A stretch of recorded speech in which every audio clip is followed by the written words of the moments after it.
All right, so welcome everyone. We are here to talk about The Explorers Guild, Volume 1, which I am going to try to summarize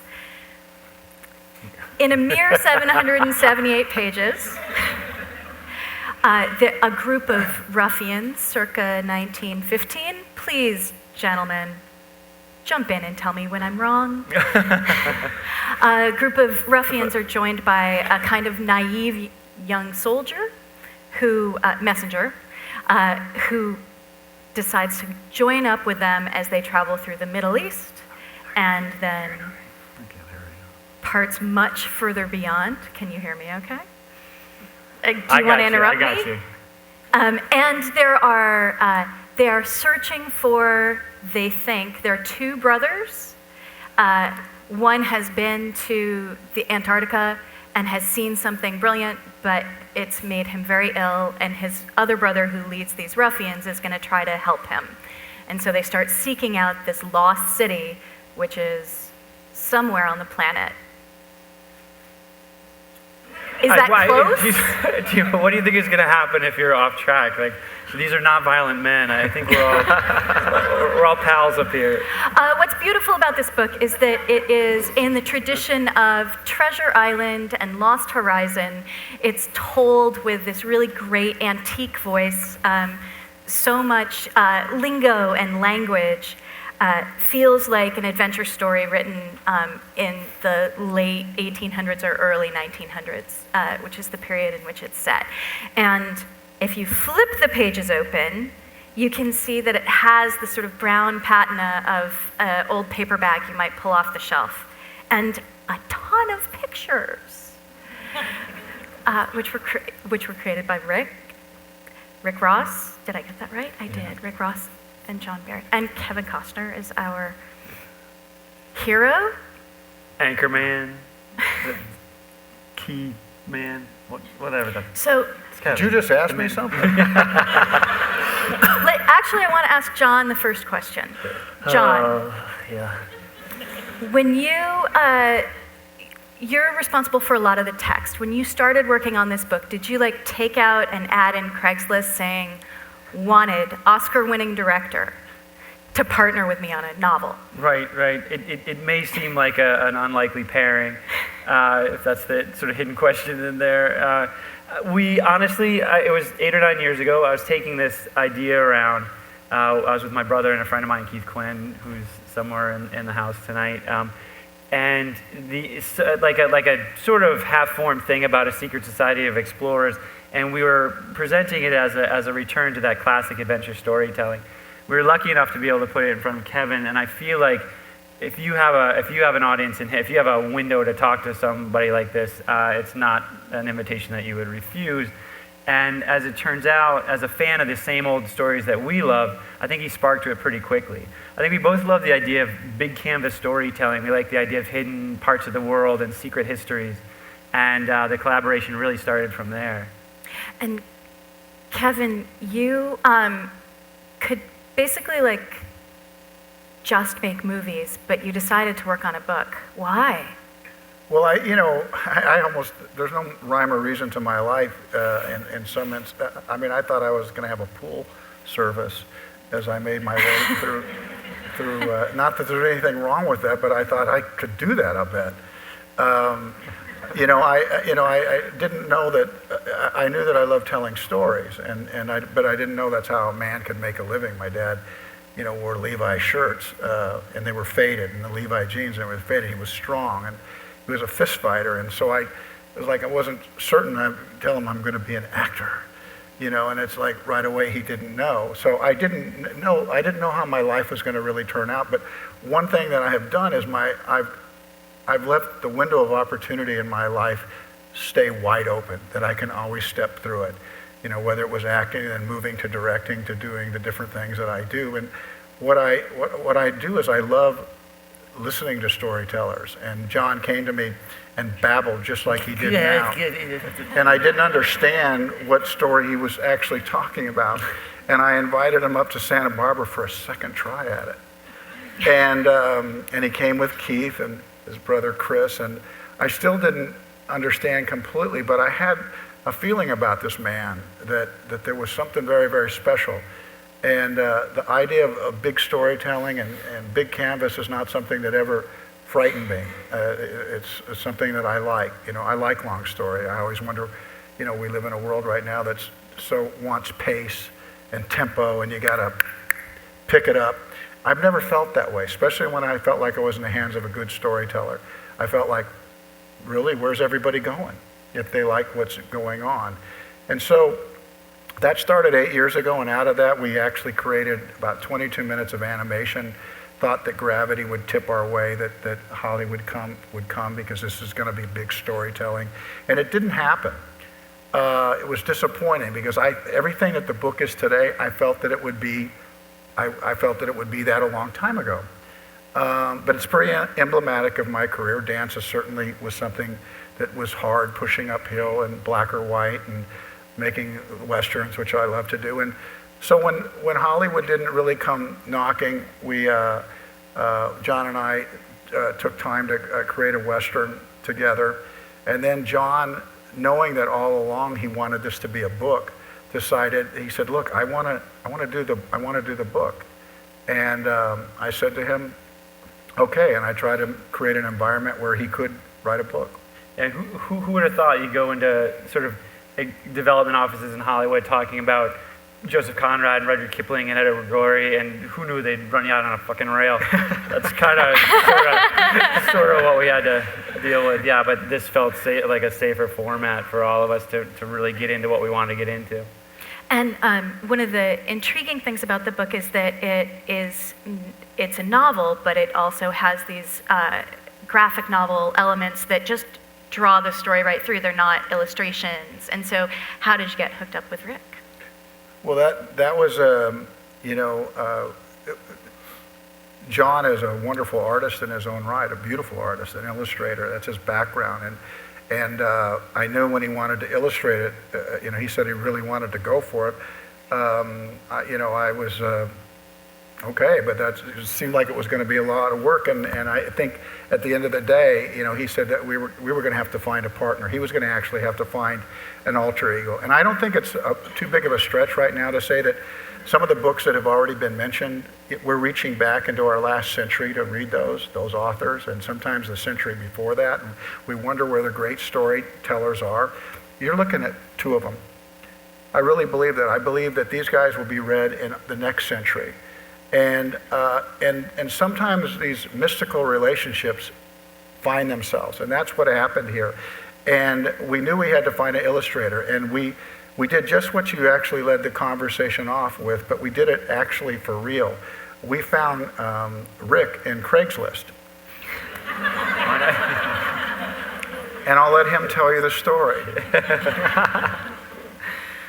Well, I actually was waiting to illustrate another graphic novel, and it had gotten pushed for a month. And so I was like, well, I need to find a project that I can do in a month, right?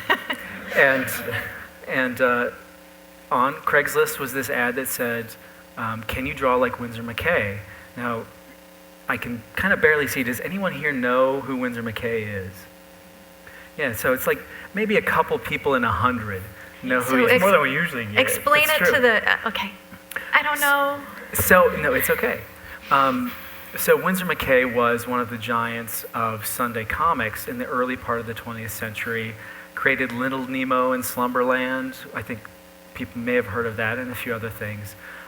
He was a very important cartoonist, a huge hero of mine from when I was a little kid. And Kevin likes to describe this as that Jon basically had a dog whistle, and he blew this whistle, and just a few people's ears are going to prick up. Yeah. And one of them was mine. So I answered this ad thinking it was probably just a gigantic joke, and it would be on me. And which is still might be. So when that month was over, had you just totally wrapped it up? Yeah, it was just like boom. I did. No, it took. But he had to compete, yeah. And he completely jumped over the others that could draw. There was something, and when I say a mystical bond between these two and something incredibly unique, what happened is what came across the desk was just so much better than the others. And this book, if you thumb through it, you're going to realize that it probably should have taken 3 or 4 artists. And Rick, to your credit and to your ever-living credit, you did every piece of art in this book. It's an amazing accomplishment. Amazing. And it did take 3.5 years. So, but we paid him for 1 month. Craigslist. Hey, this is the government. You got to get this done. Craigslist. I don't pay for overruns. I'm serious.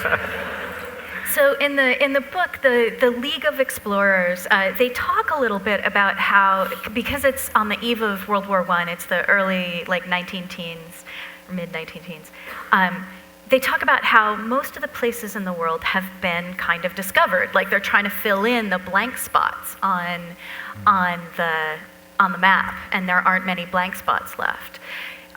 For you, as storytellers, how do you find a frontier for your storytelling? Like the issue of finding the blank spot on the map. I think we get a little bit of flex with the period. We go back 100 years, and even if you're really up on your World War I history, I think you can you'll give us a little license. How much did we really know back then, and we take some liberties with how much had been mapped and how much hadn't. And of course, these dark places in the unknown world are where we start finding these very strange things. Science and reason give way to legend and myth and fable, and we play that up as much as we can. But I think really what this is more about is just curiosity. I think as long as there's curiosity, there's that impetus to know more, and that's such a deep-rooted and consuming drive that I think we all have, and it's led to such exploration and discovery and achievement, but always at some risk and always at some potential cost. And for us, it was always interesting to see the effect that curiosity has on our characters, where it sends them for better and for worse. And I don't think that that's something that changes in people. And as much as we map out the world even today, there are always going to be sort of dark, unexplored corners. We carry the torch into. This is also a period where you have sort of Freud and Jung, and you're mapping out not just the territory around us, but the territory within. And we're still just sort of scratching the surface of what that is. I think we'll never run out of sort of terra incognita, and so there's always going to be that room to range, and then for people writing about it, that room to sort of plant some things that might not hold up to scrutiny in the light of day back in civilization, but out there are perfectly real.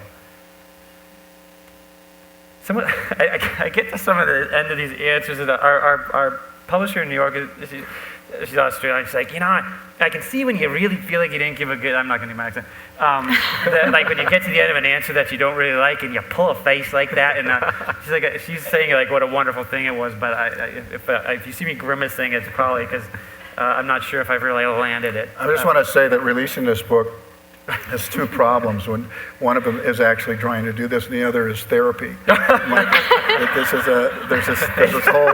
a whole thing that we.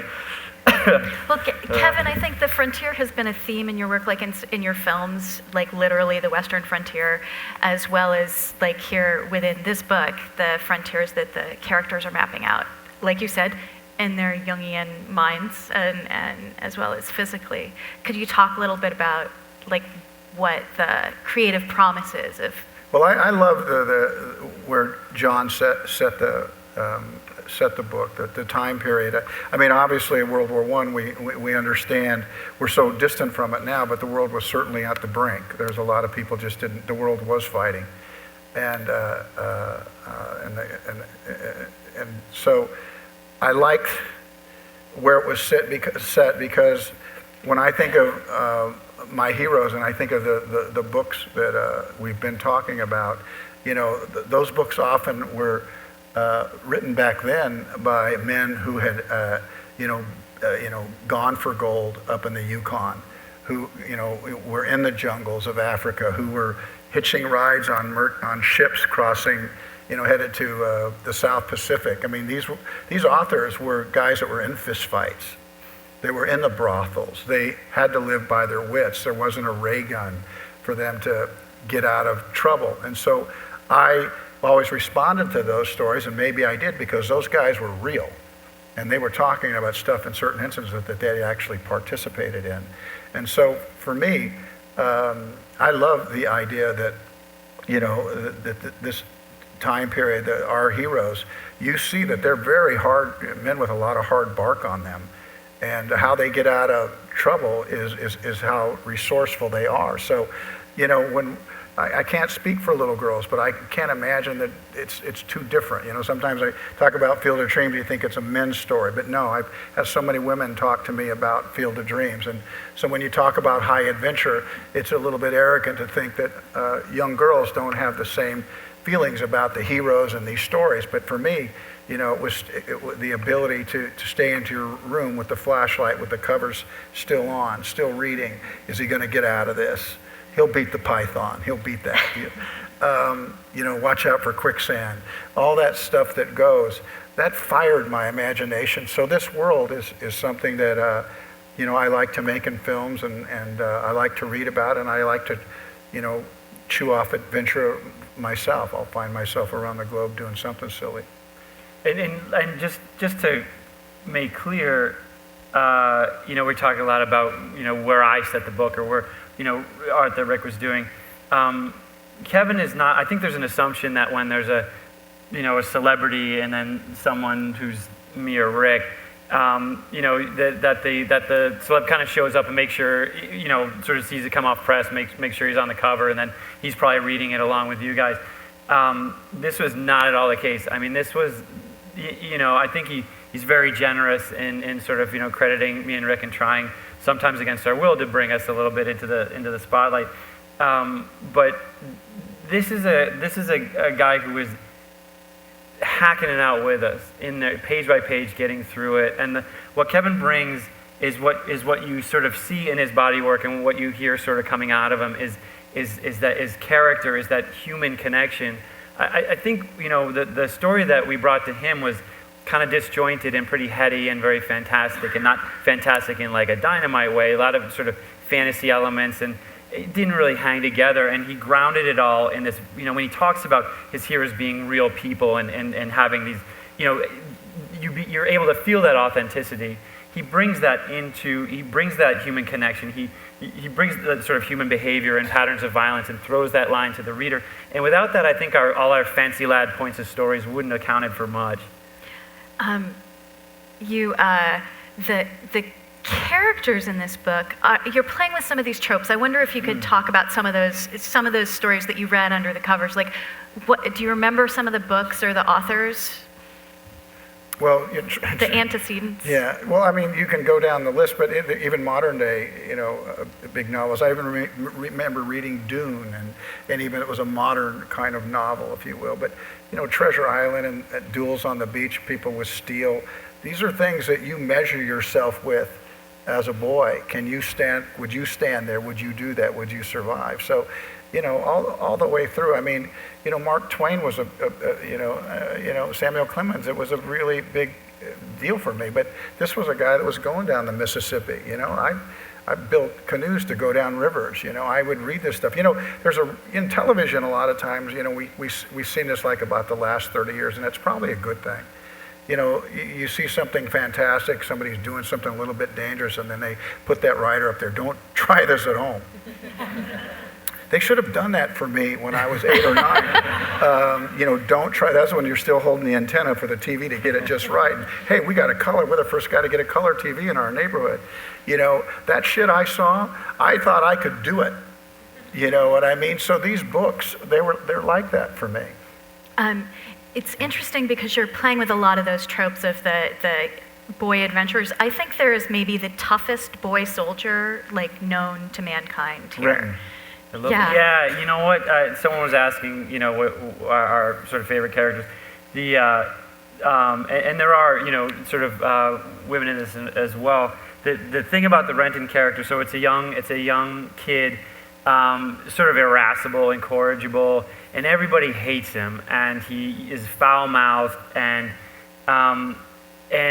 nobody really knows why our alpha, John Ogden, sort of, cavalry officer, shrewd, swaggering, decision-making guy, why he keeps this half-feral kid around him. And, for me, it was very much, here I go. All right, so it's hard for me to, like, this is, I almost sort of broke up in Washington, so I'm not going to be able to get through this entirely. Okay. So for me, it was very much a projection of me and Kev. Like, I think there's a lot of doubt as to why, and I think certainly early on, nothing against Kevin's wife, but why is this guy showing up here? Like, why are we letting him in front of the kids? And that kind of business. And there were, it's hard sometimes this has been a long process. We talk about 9 years. It's hard sometimes for men to kind of sometimes, sort of tell each other what they're thinking. And there were scenes later on in the book that sort of at Kevin's instigation, he's like, why doesn't Ogden tell this kid, tell me he's doing a good job, certain things, and then the way that the kid reacts was really me sort of speaking to him, and it wasn't really mapped out that way, but it's just the way that I don't know, there was a communion there. So he's not the most likable character, but that's something I can certainly, understand. And hope, it just seemed that through Ogden and Renton, we were conversing in a really maybe sick way. Did you feel like you were identifying? Often when you're working on a project, you sort of identify with all the characters. Were there specific characters? Rick, what about you? Did you draw yourself into this? There are a couple images of me in there. Are you one of the scary, like, priests, not priests guys? There's a lot of characters you're not sure if they're good or bad, and it kind of changes over the course of the book how you perceive them. Well, as an artist, you have to kind of identify with everyone, especially, drawing the physicality. There was a lot of me in the mirror, so there's a lot of bodies that look like mine, not the heads, though. There is one, in one of the paintings, there's a severed head, and that's actually my head. So. That's how I felt at the end of the project. Is that the Volcaren? Yeah. Oh, good for you. Here. We really. he didn't even know this. So. No, I've never seen you being held up by your hair. There's some gorgeous color plates at the beginning of each chapter. Yeah, I don't know if you can. Yeah, I mean, this is Rick Mother effing Ross, everybody. There's 6 oil paintings in this book, and probably 600 panels, and it goes without saying. I mean, some of the books we were talking about, and I should tell this story. It's kind of pathetic, but I remember that with my children, with Annie, Lily, and Joe, when I was single, I thought I would try to figure out a way to keep us all at the dinner table, and I thought maybe the way to do it would be to read Melville's Moby Dick.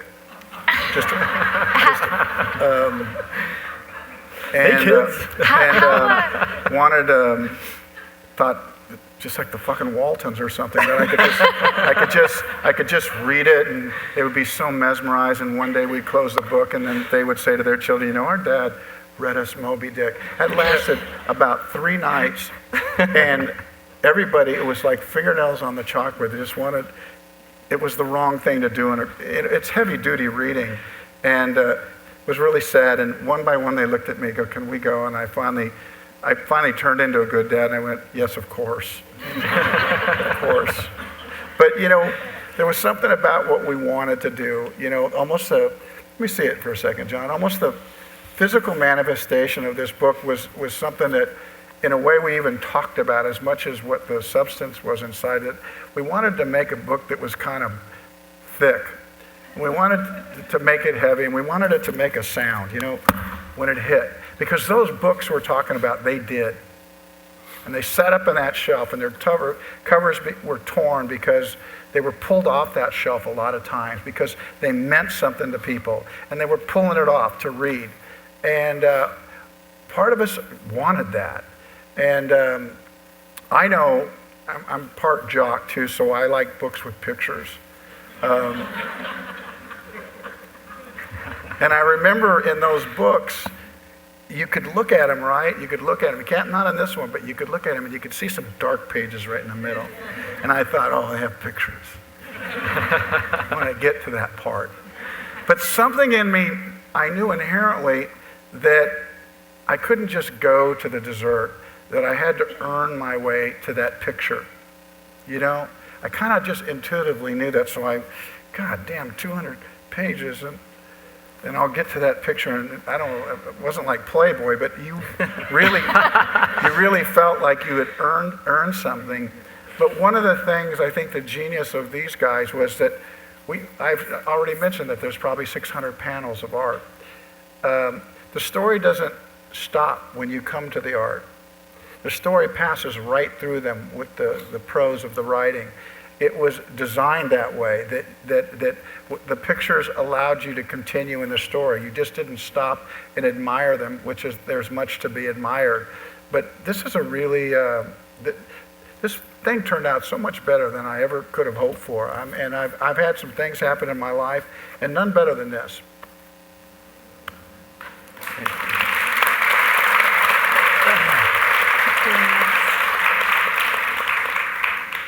It's interesting because we've talked about these antecedents in these older books and that feeling that you got from them. But there's something about this that's very contemporary. It's not just rehashing that stuff. And you were working within the tropes of these ideas. It's sort of a coming of age. But each time you get to a new character, they're sort of who you expect, and then they become somebody really, really different. And could you talk about the process? Like maybe pick one character who, like maybe John Ogden or the sassy flapper. Which I want to know how Rick was posing when he was doing her. I have a flapper dress. A lot of this. So you bring up John Ogden. We spoke earlier about curiosity and the sort of effect it has on people. And, you know, this is a military lifer. He does sort of his own thing. He's right off the bat, he's a deserter, so he's being hunted. But he and his men are kind of their own sort of unit, kind of freelancers. But he has, followed the drum, as they say, like his whole life, and he's never really looked under the corner of any of his orders or asked what it's all about. And as soon as this very strange information starts coming in and these strange orders from different types of people, he starts to wonder. He starts to get curious, and really that right there is the end of his military career, even if he doesn't know it yet. Because once he's opening these doors, he's not able to pass back through them, and it's not going to affect everybody in the same way. But for him, he starts bringing that, we talk about bringing light into these dark places, and he's not going to be able to come back from that. And, so his, sort of antagonist starts telling him that, and of course, he doesn't want to hear it. These are his guys, but he's like, no, you're in the process of leaving them. You just don't understand it. Pairing him with his brother, who's a bit more of a, Kevin talks a lot about the guys who sort of claim to be explorers and, sort of show up to put their foot on the, Cape Buffalo and that business, versus the guys and women who are really out there discovering and doing the work and not necessarily sticking around for the photographer. His brother is sort of the former category, and we break our version of the guild down into these outer rooms where there are these sort of puffed up older gentlemen kind of wheezing out these dubious stories of things that they may or may not have done. And one of these guys ends up going out of the Arctic with no idea what he's doing on a dare from his cousin, the British ambassador. And it sort of activates, him sort of stepping in it up there near the pole, activates a whole series of events. But we've got Arthur, the kind of gentleman explorer who's really kind of a cad and owns it, and he talks a lot about how he's trying to perpetrate this sort of big hoax and tell the papers he's discovered all this stuff. And then his brother, who's really the one who's kind of hacking his way through one village and one situation and another. So we like to kind of play with, here's your gentleman explorer showing up who's not really doing any exploring, and his brother who is. Do the face. Why did I botch that answer too? All right, so that comes but actually, a thing that we had to cut very early on, Evelyn, so there's this 19-year-old cinema actress who vanishes at the height of her fame. Her introduction initially, maybe we'll do it, some director's cut someday. We opened with her. The book opened with a plane landing on the ice and your square-jawed explorer stepping out, sort of surveying the place, and his scarf is flapping, and then a voice comes, from in there like, basically like, get off the ice, you're too heavy, get in. And she comes in, his scarf goes limp, and she walks out and she's the one doing the business. So it's like, that was kind of the way too. You see your sort of guy in his jodhpurs ready to kick ass, and then someone just tells him to get back in the plane. I thought a kind of nice way to start. So that points to, I'm curious about your collaboration, like literally, like when we were standing backstage, you guys started riffing, and it was like, I'm sorry if we were late, but they were like riffing.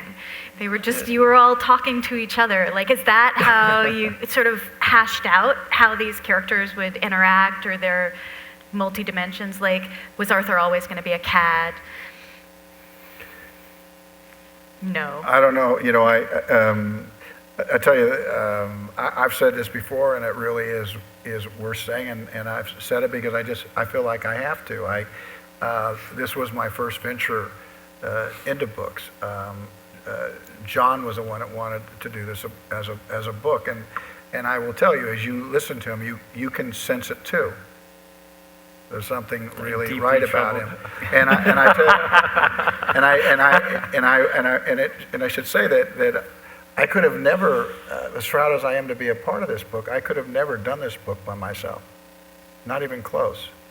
I see my stories, I see my stuff, but Jon could have written a book without me easily, and Rick, and so I just have to say that I was really glad to be a part of this. But so our collaboration was our own kind of mix, our own kind of stew, if you will, and it fluctuated between notes and writing and pages and pacing, and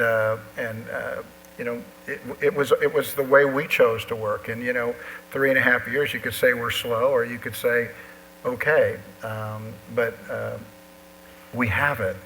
Or you can just sticking with it that long, where you're digging it. If any of you have ever, and I suspect many of you have, taken a crack at the writing racket, you'll know that it's a lot of long hours in the dark by yourself. It's lonely, dispiriting work.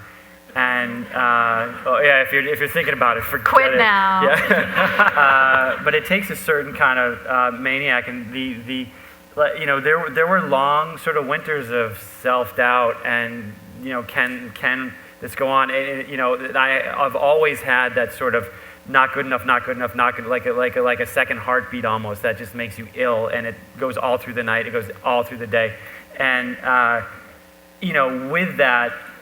Sorry, man. I don't know what I'm thinking. I was just talking about how much fun it is. I know, and I don't mean to qualify that answer, but I just.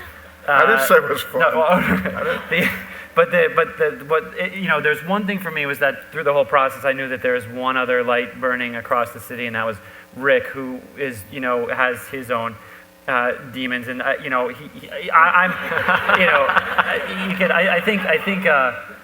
wear it on my sleeve that I'm just sort of a Whitman sampler of neurosis, really. But there's whatever's chasing him, he's out there in the dark doing it as well. But then there were moments, and it's what you sort of hear backstage.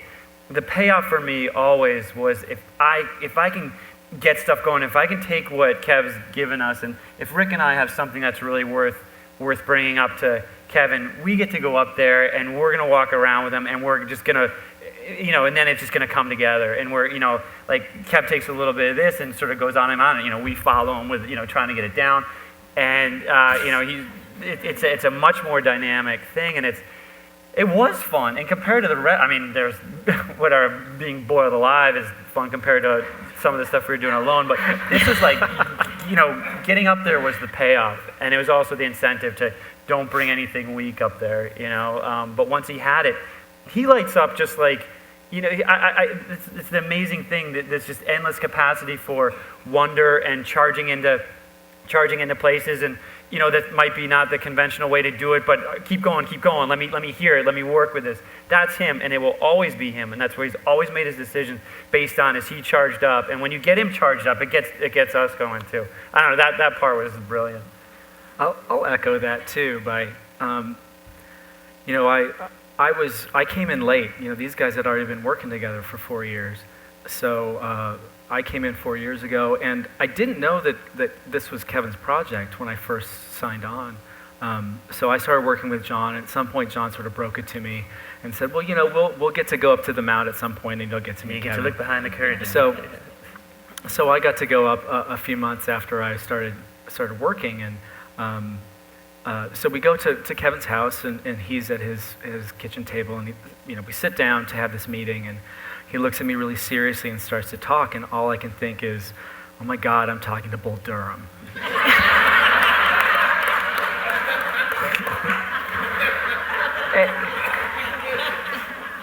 And seriously, so he's saying something really important to me, and I can't even process it at this point. And so my mind settles down about a minute in, and what he's saying is, look, no, I will not sign that. I am not Bull Durham. Yeah, no pictures. He said, this is what we're trying to do is make a book. We're not trying to do a storyboard for a movie or anything like this. We're going to make the best possible book we can, and this is all about the quality of it. We're going to take the time and the effort, and I'm going to give you the space to really, for you and Jon and me, to find sort of what's inside and to be true to a vision. And to his credit, he stuck with that for 3.5 years when we thought, we were a year behind schedule. And he was the one who gave us that space. And, and it's our hope, and it was always our hope, that we could create this kind of singular vision that we really believed in, and hope that there would be an audience out there, and we didn't know. So to have you guys here tonight is incredibly gratifying for us after all that.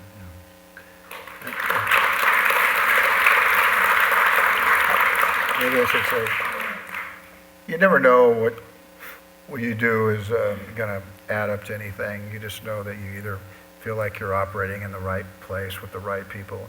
And we didn't really know. Our hope was that the book would, find its way. You already described what we hope for. It's pretty lofty, wanting to be next to those guys on that shelf. But if you don't think you want to be there, if you don't work with the idea that that's where you want to be, then you don't get there. You never get there. And we don't know, but we know this room is people who love books. Jon has all his family here. That's where the cheerings come from, which is good. But I think it would be important to let you know that we didn't know this, but we 6 days ago the book came out, and Jon got a phone call, and Rick was such a part of this that we were on the Times bestseller list. We were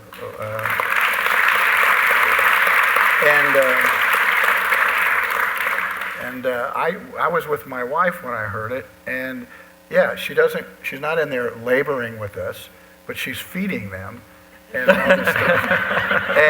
And I saw my wife get a tear, and I thought, what was that about? That she hadn't worked on it. But I think he's going to want to do it again. Yeah, then why did you put volume 1 on it? What is that about? Yeah, it does say volume 1. Yeah, volume 1. Gee, why don't we stick our chin out a little farther? But for these guys to hear that this went on the New York Times bestseller, you can't imagine that feeling. And I think our wives, they're happy for us. They're like happy. It's a good feeling. Whatever the text was that came right on the heels of that from Kev, it was good work, or like, it was just such a neat thing to get from. It's like, I don't get, I do hope, obviously, this has a commercial life, but I more hope that, we get to sort of reach some people who are going to feel like, oh, this was really written for me. I've been waiting for something, because, that'll be the payoff for me. I do hope, that it's a success in conventional terms, but, this just three word text thing, just like kind of an attaboy. You can, in this line of work, you can go, 6 years between attaboys. And, to get one, it's like I prize that. My family's not here. And even if they were, I don't get much encouragement from them anyway. Okay, I think it's time to take questions from the audience. Sorry. No, I swear. Sorry about that. Cue Jon's family. raise your hand. And I'll Raise bring your the- hand, please. Bring the microphone to you. A quick reminder, questions start with a W or an H and sometimes a D. They are generally short. We do not believe in two-part questions, and only Carolyn gets to ask the follow-up questions. Hello. I happen to be a member of the Explorers Club and extend an invitation to you and your colleagues to the question to come and be with us. Kevin, back in 2001, you were on James Lipton's Inside the Actors Studio, and when he asked, what profession would you like to be other than the one you are, you immediately you responded by saying, I'd like to be an explorer. Tell us about some of your exploration activities you've had. Yeah, but when you say that shit, it just comes back to haunt me. But I will say this. I told you what my job aspirations were. Pool. But I can tell you, as an academic, I wasn't one. I loved recess. I loved discovering every part of the schoolyard, and I thought it was all mine, my backyard. And of course, I started seeing TV, and I saw a movie of a early mountain man, and I went off and built 3 canoes and started tracing the rivers that Lewis and Clark had gone down. And I have worked on fishing boats. It was something about, if I could dream it, I thought I could do it. And I dove with my son in Mozambique, and we hoped to find treasure. And we didn't, but what we did was we found each other. And so what you realize with exploration and what you do in reaching out, things happen. Most people will only write a book as if it can get on the New York bestseller. They only want to make a movie if it's going to be a hit. They only want to do something if they're going to get famous. It's not like that. Exploration isn't always just about finding the treasure. It's about, there's a lot to how you live your life. And, I've tried to live my life like the bell rang, and I need to go play. What am I going to be sad about at the end of my life as an explorer? What am I going to be sad about? Well, it's obviously going to be my children, not to see them. But one of the things I know is that when my life is over, so will my ability to explore. I will never read another book. I will never hear another new piece of music. So there's a lot for us all to explore. And for me, we all work really hard out there. You're all going to go somewhere else. But just play like the bells rang. And you go find the monkey bars. And you go find the stuff. And you go play.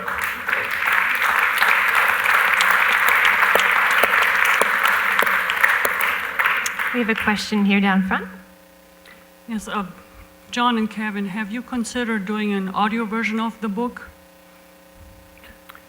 It's 800 pages. And you'd have to have me trying to describe the images, and I'd be terrible at that. I did pitch Kevin an idea when things were a little loopy back east, that we would have, sort of a Gielgud type, reading the text, and then have whatever the shrillest, and then there's a picture here, and and he's got a, so it sort of alternate between the, I don't know if there's any interest commercially Gilbert in Gottfried. And and I wish you could see, he's about to hit him. To answer your question seriously, I think that, I can't imagine how that would work with especially if, 800, upward 800 pages, and then each picture worth 1,000 more words or whatever. I don't know, that math. I would love to see how that could be done, though. Yeah, right? But the book really is a singular object. Like, it's a really innovative and exciting book to spend time with because it doesn't exist without the pictures. What was the biggest creative disagreement you had when putting the story together? How easy is it to say, Kevin Costner, you are wrong? That's like And Darth for Vader. Kevin, how easy is it for you to accept that? I'm not afraid of you. I'm going to try to repeat That the was question. terrifying. Because Don't scare me. there was a scary feedback thing for a second. That's It was something like, what fabulous. was the largest creative difference? Is that close? Sometimes when you have a compelling personality, it doesn't matter what they said. It's really compelling. I'm glad you all could hear that too. You didn't tell me to take a shot at the president, did you? I'm sorry, what was the question?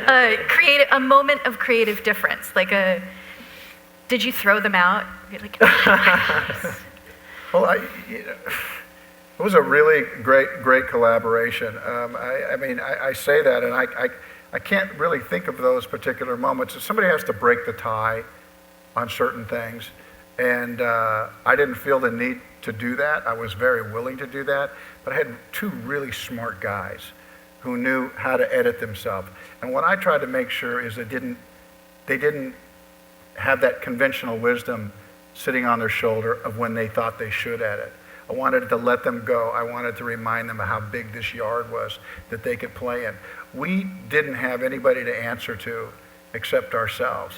So if there was a real creative difference, I sincerely can't think what it was. This was and I really, really mean that. And I mean, first of all, we're both aware Kev's got about 6 inches and 30 plus pounds on us, so there's only one way a creative difference is going to go. But I think early on, Rick and I wouldn't call it difference, but we did a few laps, I would say. On, it's a little fairer fight between the two of us. It's like mascots in college fighting. It's not. No one's getting really hurt. They don't run really well, and they can all seem to take blows to the head. I think, and I wouldn't necessarily characterize this as conflict. There was somebody in New York who would not let us off the hook, who really wanted some story of us, coming to fisticuffs. And it wasn't so much creative difference. It was more, I think, Rick and I circling each other early on. There were a lot of sort of conventions of the graphic novel that he was educating me on while I was sort of trying to de-educate him on stuff. I thought that this was because the subject matter, we would need to unlearn some stuff and turn the clock back. But I think I can't speak for Rick. Though I often do, I'm sorry. It's okay, he's drawing funny pictures of you in his head. Of course.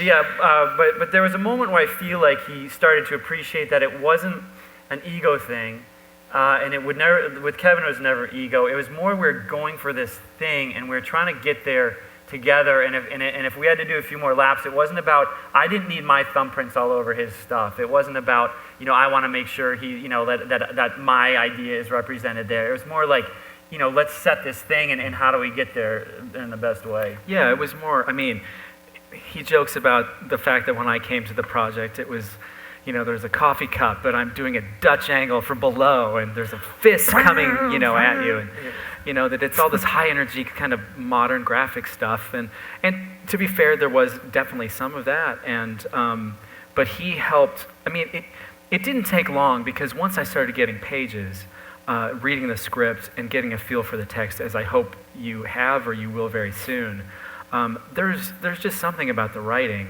There is a kind of older formalism to it and a real craftsmanship that kind of modern graphic stuff wasn't gonna fly. So it was, hey, let's step back and figure out what's the story we want to tell and how do we best support it. And so for me, it was going back to that period, looking at the Winsor McKays and the N.C. Wyeths, Charles Dana Gibson, the great illustrators of the early 20th century, and seeing, hey, let's see how we can kind of put that together to tell the story. And I had this fanciful notion that, what if Winsor McKay, this great cartoonist from the early 20th century, had met Joseph Conrad at a bar in New York in 1910, and they had just, maybe kicked back a few drinks and said, hey, let's work together. Let's do something. What would that look like? And to me, I'm not saying that I'm McKay and these guys are Conrad. Hope to God we could be as great. But, I think we were looking back and saying, hey, let's do something that's kind of old and new at the same time and bring that all together. I wonder, in the process of this project, have you come across any ideas or thoughts about a follow-up that possibly could dovetail on this similar to like a Jules Verne, where you just have the same stories in a similar epoch, but at the same time, it's always somewhat similar. So I wonder whether you have created some other ideas or thoughts that might lead to another project of this kind.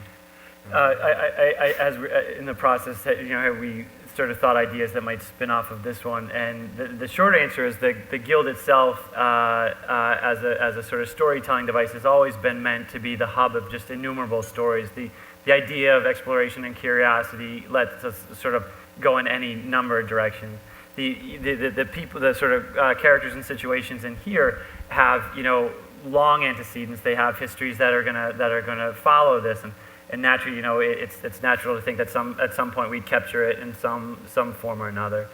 And you can't, as you can tell, you can't spend too much time with Kevin or Rick without just the stories just coming out in profusion. So we've sort of got the fire hose on, and it's more a question of like how to organize some of this stuff. But yeah, I think there's plenty more where this came from. I'm glad someone's somewhat excited about that prospect. Your family. Yeah. Did you all have an editor after you finished this process, and what impact did the editor have on what the three of you had created? What impact did An editor. You had an editor at your publishing house, right? Mm-hmm. Yes. And what impact did the editor have? Yeah, we went through a couple of it. I think first of all, I got to say we. And that's because it's a long project, not because it. No, right. We burned some people out. We wore them out. Check the asylums; they're full of our cast-off editors. Our partnership with our, and I'm sorry I'm taking all these. Do you guys, please. I'm going to look back on this and regret how much I've been talking. We had such a wonderful partner in Atria who had such a good grasp of what we were trying to do, and there was a process, sort of finding the right kind of, and in the same way that we are all careful about not making the point being getting our fingerprints all over something. We found a wonderful guy in North Carolina. I can't wait to. I've never met him. I've only talked to him on the phone.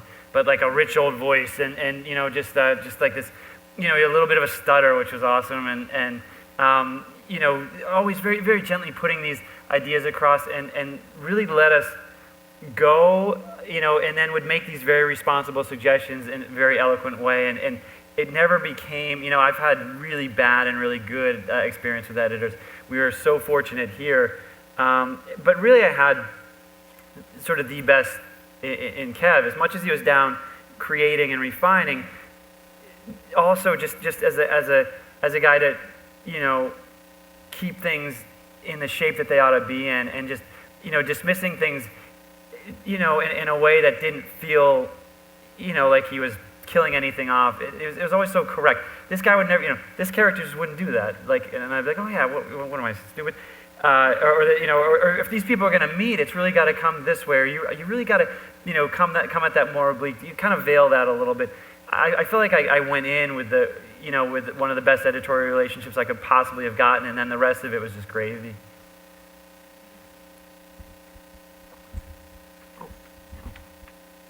Oh yeah, I'm currently trying to set up an amicable three-way creative partnership with a couple of friends, and it's very difficult not to get involved in legalese and all that. Did you have any difficulty with that, or were lawyers and agents and managers hovering around? No, I did this all myself. We reached agreements. I knew that this is a business too. I mean, we're happy, that I hope you can think of the book as stocking stuffers, okay? We want it to be a business, but so I planned for that, and that was something that's very important to me, and I learned a long time ago. You have to do the hard stuff first. About this is what life looks like for us right now. We're all happy to go to work. What happens when something really good happens, or something really bad happens? What do we do? So the business is something that I put into play, and until we had an absolute understanding of what that would be, we would not go forward. This is as close as Rick is legally allowed to get to me, by the way. So that was one of the things I wanted, in writing. Okay, a couple more. Just one more. I believe we have a great team. That's here. a really good cover-up for going to the bathroom, and now you should now you got to answer a question.